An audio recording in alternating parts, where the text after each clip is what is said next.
एक गांव में सुहानी नाम की लड़की अपने माता पिता के साथ रहती थी। वो बहुत होशियार और समझदार थी।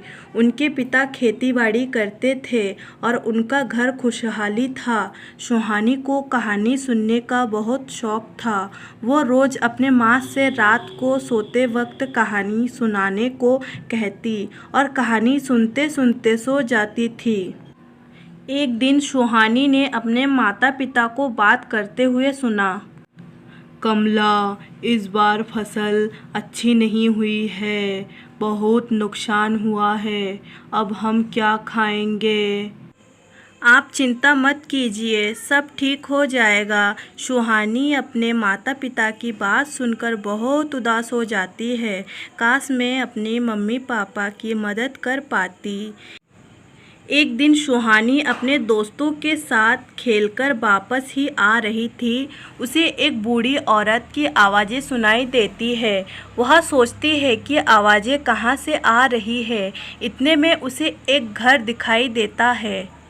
घर के अंदर जाकर देखती है एक बूढ़ी औरत बहुत ही बीमार बैठी है। वह उनके पास जाकर पूछती है, दादी अम्मा आपको क्या हुआ है? आप ठीक तो हैं ना? ना बेटा, मैं बहुत बीमार हूँ। मेरा मदद करने के लिए कोई भी नहीं है। आप चिंता मत करो दादी अम्मा, मैं आपकी मदद करूँगी। सुहानी ने उस बूढ़ी औरत के घर के सारे काम किए, यहाँ तक कि खाना भी बनाकर दिए। वे बूढ़ी औरत सुहानी से बहुत खुश हो जाती है और खुशी होकर आशीर्वाद देती है और फिर वहाँ से चली आती है। रास्ते में वे जा रही थी तब उसने देखा एक कुत्ता बहुत भौंक रहा था। सुहानी ने उसे कुत्ते को खाना लाकर दिया और वह बहुत खुश हो गई। सुहानी सबकी मदद करती है और मदद करते हुए यह उसे बहुत खुशी मिलती थी। यह सब कुछ आसमान से एक परी देख रही होती है और वह सुहानी के पास आती है। तुम बहुत अच्छी लड़की हो, तुम सबकी मदद करती हो, तुम्हारी ये बात मुझे बहुत पसंद आई है।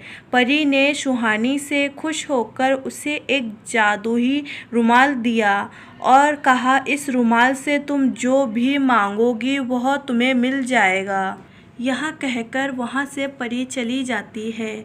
सुहानी बहुत खुश होकर जादुई रुमाल लेकर घर चली आती है और घर आकर अपने माता पिता से सारी बात बोलती है और वह कहती है यह जादुई रुमाल उसी परी ने दिया है और हम जो भी इस जादुई रुमाल से मांगेंगे वह हमें मिल जाएगा। और वह जो भी उस रुमाल से मांगते वह उन्हें मिल जाता और इसके बाद वह खुशी खुशी रहने लगे। इस कहानी से हमें यह सीख मिलती है कि हमें बुरे वक्त पर सभी की मदद करनी चाहिए।